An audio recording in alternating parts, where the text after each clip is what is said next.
This is Optimal Health Daily, episode 2327, House of Pain by Mark Fisher of markfisherfitness.com, and I'm Dr. Neal. Hey there, happy Sunday, and welcome back to Optimal Health Daily, where I simply read to you from the best health and fitness blogs for free. It's kind of like an audiobook, but with articles instead, and articles from a bunch of different authors, and always with permission from the sites. Now on Fridays, I answer your questions. Remember, you can send one in by going to oldpodcast.com/ask or email your question directly to health@oldpodcast.com. And with that, let's hear today's article and continue optimizing your life. House of Pain by Mark Fisher of markfisherfitness.com.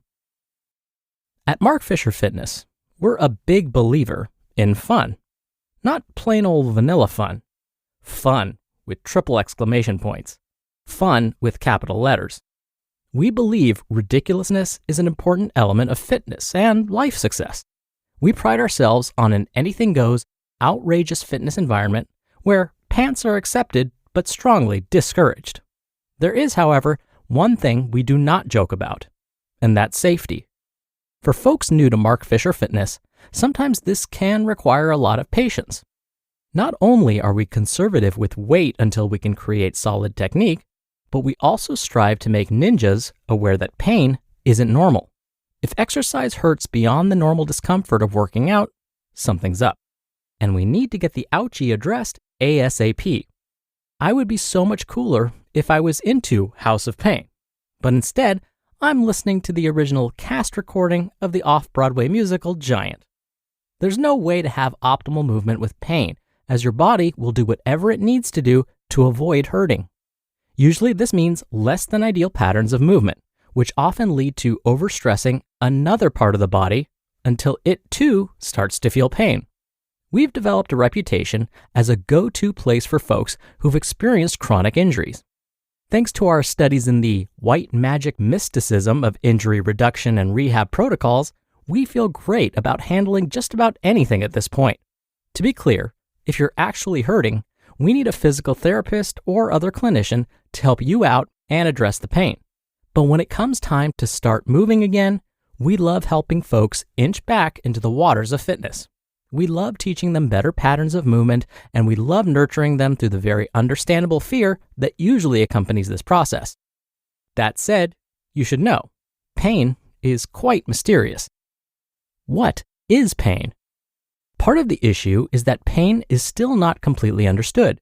We don't know why some people seem to get beat up so easily, even when doing everything quote-unquote right from a training and recovery perspective. Conversely, some people do feats of epic stupidity and never seem to feel banged up. And here's where it gets quirkier. Let me blow your mind for a minute with science. Some people feel no pain, but seem to have major stuff going on. The New England Journal of Medicine published a study back in 1994 where they found that 82% of people without back pain had a disc bulge protrusion or extrusion, meaning bad things happening to their spine. And 38% had two or more bad things going on. WTF? Don't you worry, shoulders are often messed up too. In one study by Scher and colleagues back in 1995, they found that 34% of the people they studied without shoulder pain had a rotator cuff tear. And the participants older than 60, 64% of them had tears. On the flip side, we've dealt with many ninjas who are dealing with chronic pain, but MRIs can't find anything wrong with the problematic joint. And anyone who's struggled with chronic pain knows how frustrating this can be. It becomes a major quality of life issue. Pain is created by messengers in our nervous system. They bring us awareness when we have some tissue damage. Generally, this is useful. But part of the problem is this system gets overactive in the case of chronic pain. Oftentimes, these messengers get super sensitive and start freaking out more than what is appropriate. These messengers are a bit tense because of their history, so now they overreact. They're often panicking and letting our brain know something's up, but it's disproportional to what's actually going on. So, what should I do? Let's be clear, you are always better off erring on the safe side. Sometimes pain is not a muscle or joint thing. Sometimes it's a medical thing. This is why we're so strict about having ninjas see a clinician if they're feeling pain. But what if you do your due diligence and we can't find anything wrong? At that point, we need to do our good faith best to first understand what pain means and what it doesn't mean. By no means am I ever a proponent of quote-unquote pushing through. But interestingly enough, many folks seem to actually get relief just from understanding how pain works. There's a large psychological component to pain, and many people will start to feel better just by appreciating there may be truly nothing wrong with them. They just have some overly protective messengers looking out for their well-being. Remember, your body is designed to function perfectly in a world that no longer exists. Outside of that, provided the clinician has signed off on returning to exercise, you need to really ease your way back in. Don't go nuts out of the gate. If pain has kept you inactive, you need to slowly resume your former fitness activity and give your tissues time to adjust. Furthermore, if it's at all possible to work with a highly skilled coach, this is a key investment. Oftentimes, people dealing with pain need to work with someone who can really keep an eagle eye on their technique so they learn to move better. Although pain isn't completely understood, it's important that anyone working out addresses pain. Even if it's not some major medical issue, it could completely derail your training and your quality of life. Safety first. You just listened to the post titled House of Pain by Mark Fisher of markfisherfitness.com. Dr. Neal here for my commentary.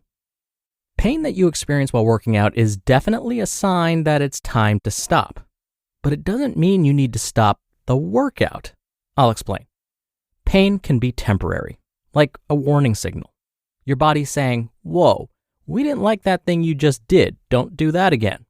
Or it can show up as a burning sensation in your muscles, like when you're running really fast and the muscles in your legs start to feel like they're on fire. That's a normal reaction. When your muscles start to burn like that during high-intensity exercise, your body is basically telling you that those muscles are running on empty. They're out of fuel. But it's possible to push past this feeling. In fact, there are some benefits to doing that once in a while. But when you experience pain of a different sort, not burning muscles during high-intensity activity, but like a body part isn't moving like it should or is tender to the touch, well, it's time to stop and rest. It may mean some damage has occurred. It could be very minor or a bit more serious. Like when I experienced plantar fasciitis, the pain on a scale of 1 to 10, with 10 being the highest, was an 11. 11 was the highest. Sorry, Spinal Tap reference, but the pain was really, really bad. The key for me was to rest it. I could not be on my foot for very long, and I definitely wasn't working out using my lower body. So the key, again, is to stop and rest. See if the pain goes away. If it doesn't, then it should be examined by a health professional. Just as Mark said in his post, it's usually not a good idea to push through the pain and hope it goes away. In fact, if you do start experiencing some pain, use the acronym RICE to help you recover, especially if there's swelling. No, you don't need to eat rice to feel better. Again, RICE is just an acronym where the R in RICE stands for rest. The I stands for ice, meaning apply ice to the area that's in pain. The C stands for compression, meaning bandage the area snugly, but not too tightly. And E stands for elevation, meaning rest the injured body part so that it lies above the heart, like elevating your leg when you're on the couch. This should help you feel better in no time. But if it doesn't help, just as Mark said, definitely seek the advice of a health professional. All right, that'll do it for today. Thank you so much for listening. Thank you for being here every day, and I'll be back here tomorrow as usual, where your optimal life awaits.